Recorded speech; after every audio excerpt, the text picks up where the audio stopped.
Fatty ಲಿವರ್ದು end stage ಅಂದರೆ ಅದು cirrhosis ಅಂತ ಹೇಳ್ತೀವಿ.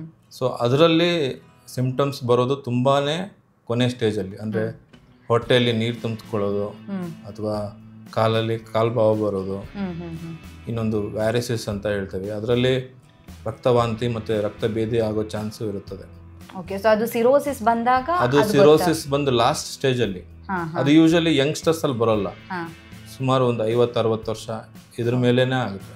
ಈ ಫ್ಯಾಟಿ ಲಿವರ್ ಏನು ಹೇಳಿದೆ ನಾನು, ಹೆಪಟೈಟಿಸ್, ಫೈಬ್ರೋಸಿಸ್, ಸಿರೋಸಿಸ್, ಇದನ್ನು ಈ ಸ್ಟೇಜಲ್ಲಿ ಹೋಗೋಕ್ಕೆ 30-40 ವರ್ಷ ಬೇಕು. ಓಕೆ, ಈಗ ಹೇಳಿದ್ರೆ ಫಿಟ್ ಆಗಿರೋರು ಸಣ್ಣಗಿರೋರ್ಗೂ ಕೂಡ ಫ್ಯಾಟಿ ಲಿವರ್ ಬರುತ್ತೆ ಅಂತ.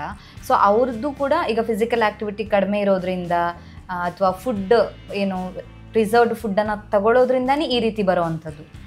ಒಂದು ಫುಡ್ಡು, ಇನ್ನೊಂದು ಫಿಸಿಕಲ್ ಆಕ್ಟಿವಿಟಿ, ಮೂರನೇದಾಗಿ ಕೆಲವರಿಗೆ ಜೆನೆಟಿಕ್ ಪ್ರಿಡಿಸ್ಪೋಸಿಷನ್ ಅಂತಲೂ ಇರುತ್ತೆ, ಹೆರಿಡಿಟರಿ ಮೂಲಕನೂ ಇರುತ್ತೆ. ಬಟ್ ಇವತ್ತಿಗೆ ಅದನ್ನ ಟೆಸ್ಟ್ ಮಾಡಲಿಕ್ಕೆ ನಮಗೆ ಇದಿಲ್ಲ, ಟೆಸ್ಟ್ ಅಷ್ಟು ಈಸಿಯಾಗಿ ಅವೈಲಬಲ್ ಇಲ್ಲ. ಬಟ್ ಅವ್ರ ಫ್ಯಾಮಿಲಿಯಲ್ಲಿ ಯಾರಿಗಾರು ತುಂಬ ಕಮ್ಮಿ ಏಜಲ್ಲಿ ಲಿವರ್ ಡಿಸೀಸ್ ಬಂದಿತ್ತು, ಯಾರಾಗಿರ್ಬೋದು, ತಂದೆ ತಾಯಿ ದೊಡ್ಡಪ್ಪ, ಸೊ ಕ್ಲೋಸ್ ರಿಲೇಟಿವ್ಸ್ ಅಲ್ಲಿ ಯಾರಿಗಾದ್ರೂ ಬಂದಿತ್ತು ಅಂದ್ರೆ ಸೊ ಅದನ್ನ ಇಗ್ನೋರ್ ಮಾಡದೆ ಚೆಕ್ ಮಾಡಿಸ್ಕೊಳ್ಳೋದು ಒಳ್ಳೇದು.